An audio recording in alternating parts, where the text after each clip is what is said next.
Right, Graham, let's move on to Arsenal and Viktor Gyokeres. It feels like this has been going on quite a long time. What's the latest?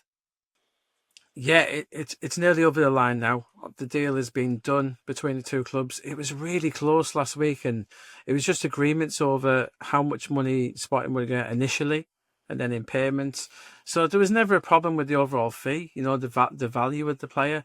So it was really close for a long time, and this really is a win for Andrea Berta here. He's come in and he's assessed what Arsenal were doing, and they were quite advanced with Benjamin Sesko when he arrived, and let's not forget that. And he did rate Sesko, but my understanding is that Andrea Berta really wanted someone to, that American parlance, they wanted to be in win now mode, someone to come in and really have that impact from the get go. And Guy Cors is that man. Yeah, so he's going to come in now as the number 9. And yeah, it's a real success. But let's not, Arsenal have already signed Zubimendi, Norgard, Mascara's coming in as well. Arsenal have had a very, very successful window up to this point, and we're only in mid-July. Kieran, do you think £63.5 million, which is the rumoured fee, do you think that represents good value for money for the player? I saw him play for Brighton. And I think I was thinking, well, yeah, nobody shed any tears when he left. And nobody shed any tears. And when I've spoken to Coventry fans when he went on loan there originally, they were fairly indifferent as to whether they signed him on a permanent contract or not. So he's clearly accelerated, and we all develop at different points in our lives, and he's done fantastically well since.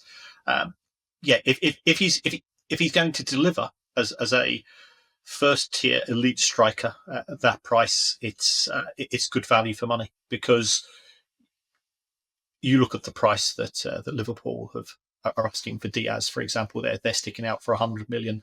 I think he's a bigger goal scorer than that. So yeah, I think it's a good price. Is it difficult for football clubs? I mean, any of you that have a view on this, please chime in. Because when you get players, specifically like Viktor Gyokeres, who has started and played in the lower divisions in England and then never looked like anything other than, yeah, seems fine. And then suddenly goes to a club, and at that one club is sensational. Is there a difficult balance, do you think, for the clubs who are looking, going, is it because you're in a perfect scenario now, or have you just suddenly found your rhythm and your development has reached the potential?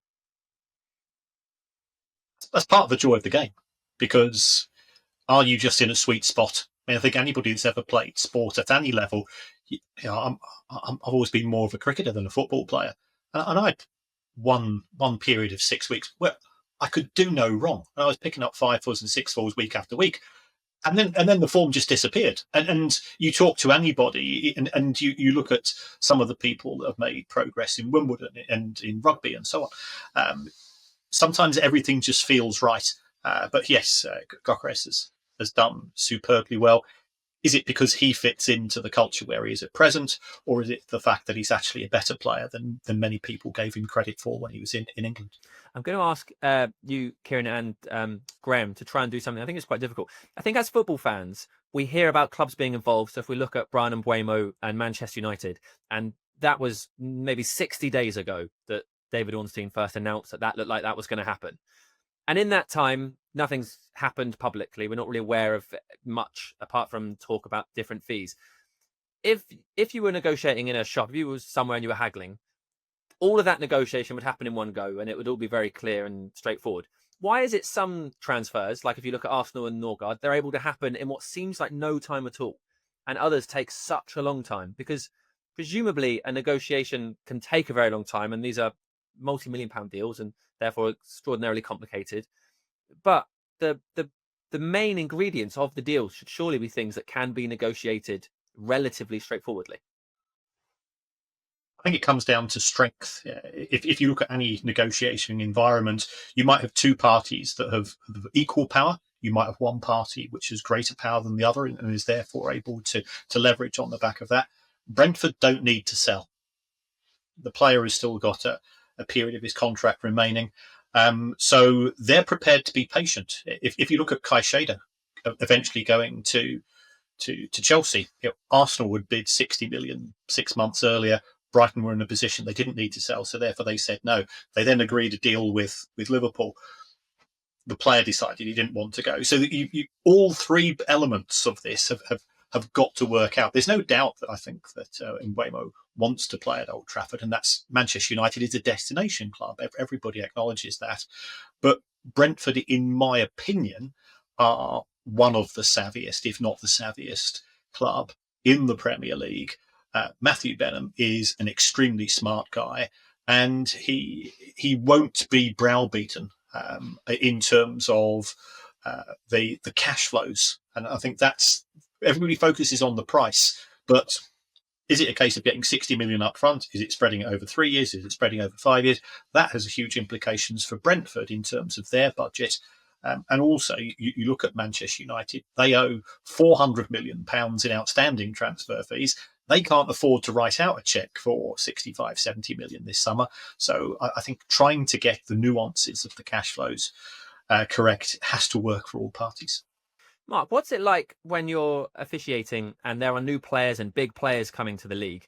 Do you, as referees, pay a lot of attention to, oh, that's a huge signing that's come, what are they going to be like? And do you look at someone like Haaland, say, like really physical? Would you look at things like that and think, well, how am I going to deal with this person? Because there's going to be more eyes on this specific player at this specific club than, say, I don't know, someone signed by, I pick a team at random, no disrespect, let's say Bournemouth. Yeah, I think it's changed over the years. First, when I got in the Premier League in 2004, for example, the transfer fees weren't as big as they are now.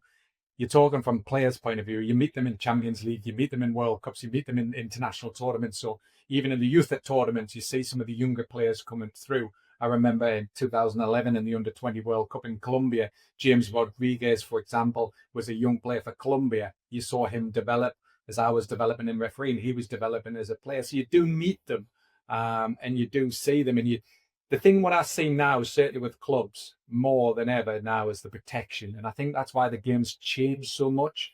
I think everybody talks about the tackle, and I used to love seeing a good tackle and a strong challenge, and even when you referee derbies, it was always who could get that first challenge in. You don't see that as much now because the clubs are so protective of their asset, and their assets are huge sums of money now. And what you don't want to see, for example, is a club pay £100 million for a player, and within 6 weeks he's got a broken leg by a court challenge. And I think there's a lot more, protection from referees to these bigger players and the bigger, the transfer fees, because there's so much money in the game, and everybody wants these great players to entertain as well, because football isn't just a sport, is it? It's an entertainment business, and we all want to see these great players playing great football and entertaining the paying public as well as referees, because we see them on the pitch and we love seeing good goals and great skills. And sometimes I get caught in the heat of the moment. I used to go, great bit of skill, and the players used to laugh, but sometimes you get caught in that emotion.